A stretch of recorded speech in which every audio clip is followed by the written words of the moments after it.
noisy. So let's talk about hand balances. Hand balances are probably what you see mostly on Instagram and maybe TikTok or whatever, but on the internet, right? Because they are really challenging, really cool looking, and yeah, so most people do want to do hand balances. And there are a few accessible hand balances that beginners could really work to try out. But there's a couple of things conceptually that are really, really important to consider when it comes to hand balances.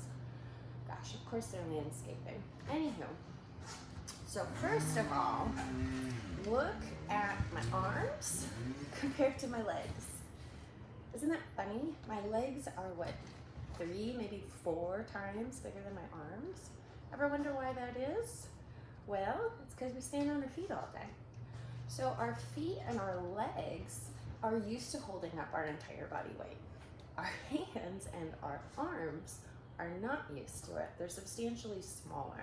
So when we think about hand balances, really start thinking about your skeletal structure and just the fact that hand balances are going to shift your perspective because we don't spend most of our day walking around on our hands, right?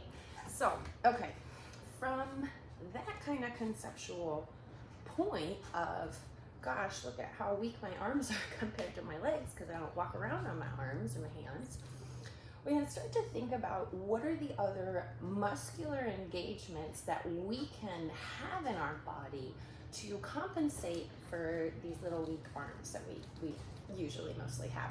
So first of all, not most, but a common misconception is I don't have enough upper body strength. Well, that might be the case, but typically people are talking about like these muscles or these muscles in terms of upper body strength. Fair enough.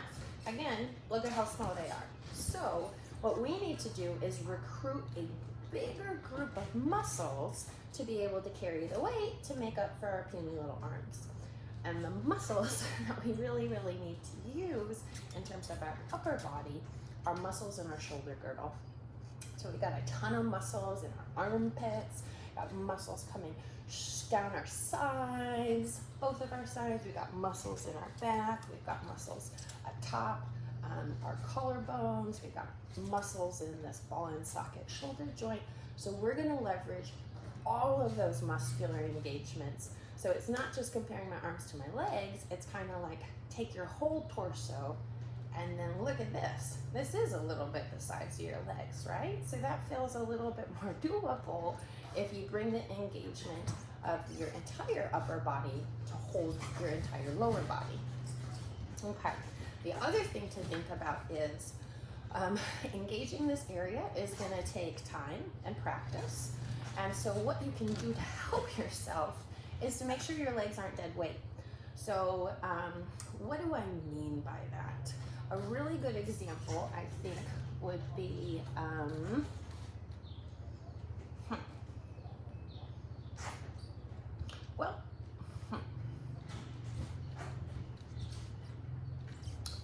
I know, Trikonasana, triangle pose.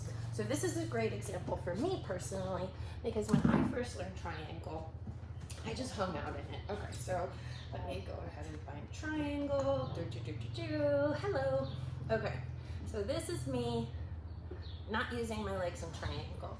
All I am using is my fingertips, you can see because of the block, my fingertips and my feet. I'm just chilling. And I used to just chill in triangle pose all the time, right? That's gonna fall out. Okay, do not chill. If you wanna chill, meditate, right? We're here to do asana. So, in triangle pose, when it looks like when I activate my legs, right? I bring engagement into all of them and I pull up. I resist gravity, okay? So that's gonna be the exact same thing when it comes to hand balances. You have to engage your legs because you don't want that dead weight, because again, look at your puny little arms.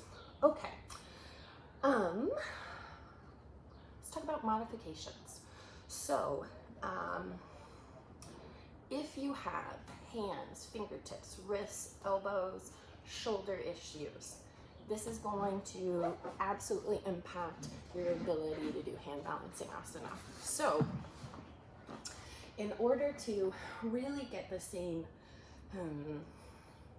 activation, engagement, and benefits, it's really important to think about what is the purpose of the pose, and then cue to that, right, in terms of modification. So the purpose of hand balancing poses is really about squeezing together that midline, defying gravity, push down to pull up, right? And it also has this kind of like, I want to say risky, but kind of exciting element to it, because you might fall on your face, right? So those are kind of the components that we want to emulate when we think about modifications. So thinking about a non-weight bearing version of modifications, what could something like that look like? Well, we're going to be working into Bakasana, crow pose, which is a fairly accessible hand balance. But let's say that you can't be weight bearing. So instead, what we want to see is Navasana, because, watch this. Let me first get into Navasana, la la la. Okay, first of all, I'm balancing, right? Second of all, I'm not just like chilling, right? Everything is engaged. Okay, watch this. Open your knees up, bring them towards your shoulders, and find flexion in your wrists. This is Bakasana. And if you're following along, this is hard. I mean, like, I'm gonna work out. So another really fun one that I like is side crow. Side crow is one of my most favorite hand balances. But again, you know, it's kind of hard if you're unable to balance on your hands. So again, find Navasana, right? Let's do a modified Navasana, feet on the ground. And then, twist. Inhale to lengthen, exhale to twist, and find side crow. This is so hard. I am not kidding you. In some ways, I think this might be harder than actually doing side crow. Counter twist, other side. Okay, so that is completely non-weight bearing. So moving into the next version. The next version is going to be weight bearing. So as we talk about being weight bearing, we need to talk about our hands. I'm actually gonna sit for a second. Okay, so, actually that's not very comfortable. Okay. Need a little bit higher. It's so important to prop. Oh, all of our bodies are so different, so important to prop. Okay, hand balances, weight bearing. So first of all, yeah, you can. This is really common. You see this? Look, I could stick my whole hand in there. Yeah, you don't want that, okay? You don't want that. So what you do want is place your fingers like this, fingertips to the ground. Roll your fingers down, okay? So you're having some deep flexion right now at your top knuckles. Stretch your little thumbs towards each other, and then roll the rest of your palms down. Do you see now? I can't even stick one finger in there, much less my whole hand, right? That's what you need in hand balances, sorry.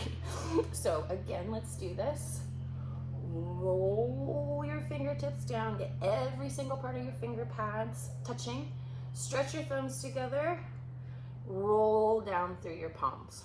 Okay, so this is really nice hand alignment. Right now my hands are a little bit close together, so I'm actually going to move them out so that they're outer shoulders distance apart. So this foundation right here is your downward facing dog foundation.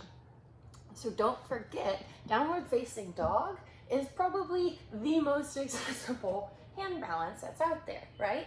Because, I'm gonna go to the side, because, excuse me, okay, these legs right here, our hamstrings are really tight. And so most of the time we say, you can see my heels, right? Have your heels yearn towards the floor. Well, our hamstrings aren't letting us. So it's actually our hands and our shoulder girdle, you can see, that's holding our weight. As our legs get warmed up, our heels can come to the ground and the weight is shifted evenly between your hands and your feet. So let's think about this. In Bakasana, okay? I'll stay this way. So, come to your mat, get your fingertips really, really lovely set up. Okay, that just feels really good. Arms are shoulders, outer shoulder distance apart. Really widen your collarbones as you plug your shoulder blades onto your back. And if you're really focusing on this engagement, like right now, I can feel along my side body and into my shoulder blades. Ooh, that really nice tension and engagement.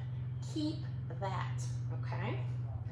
So if this is challenging, which it might be, and you might want to be on your knees for this if it's challenging, what I really want you to do is just start rolling forward and back, because this is going to start to create some muscle memory in your hands of what you want it to feel like. It's also going to start creating some strength. From there, some other active hand stretches, start pulling your palms off the floor. It's kind of the opposite of rolling them down, right? Okay, that's also hard. You can try doing that and stay there if you want. Next step, get your little block. Come up to a really, really short stance modified downward facing dog. Bend your knees generously and place your little feet on top of your block. Oh my gosh. Okay, so you're balanced up on your block and drop your knees wide. Okay, if that was really challenging, I want you to stay here. And all I want you to do is clamp.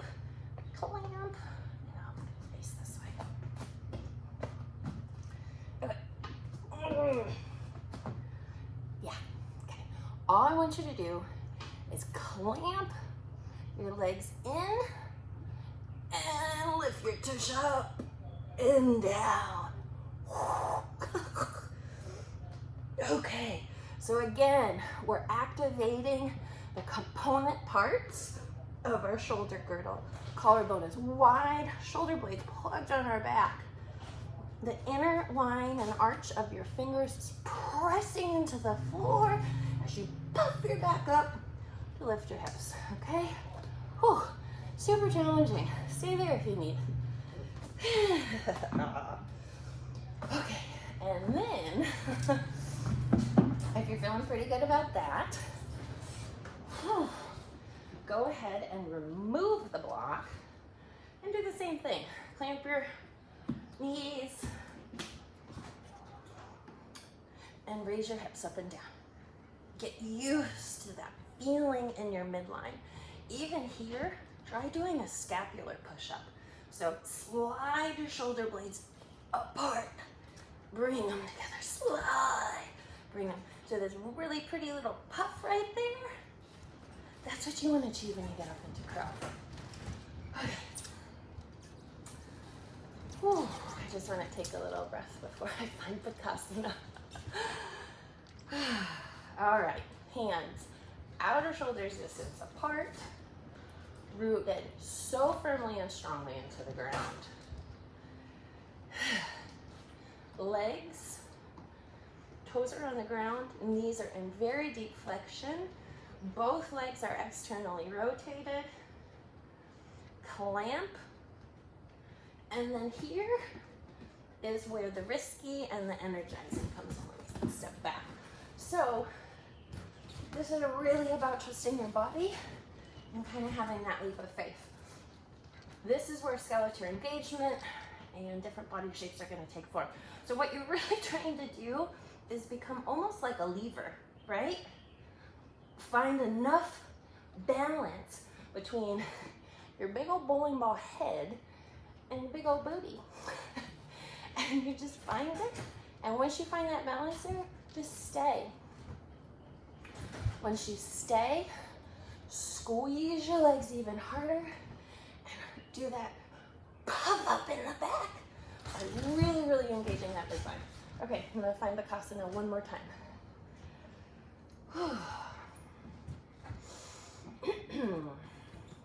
Root your hands into the ground. Stabilize your shoulder girdle. Lengthen the back of your neck. Walk your feet forward. Bend your knees. Clamp your knees onto your thighs. And rock forward to find the equilibrium between your head and your tush. Go 1 foot at a time if you need, then clamp. Squeeze. Breathe. Soften and gently roll back down on your toes. Okay. Whew. I'm a little bit tired, so I'm gonna stop doing Bakasana. But it's really important, even if in your practice you can get into Bakasana, it's really, really important to just come back into Navasana, into boat pose, and remember the basics. This takes so much effort. Okay, then poof up your back. Anyways, all of these little modifications along the way can just really help develop strength in your body over time, and really develop more muscles that are going to make it safer for you to practice hand balances and be one of those fancy old people on their Instagram accounts. Most importantly, be safe, work in stages, trust your body, do not try and be anyone else, just be authentic to your own moment. Depending on how you feel in a moment, Bakasana might not be accessible that day. That day, it might just be super good to do Navasana, you know? So, yeah, just be humble to your body, treat it well, and have fun. Namaste.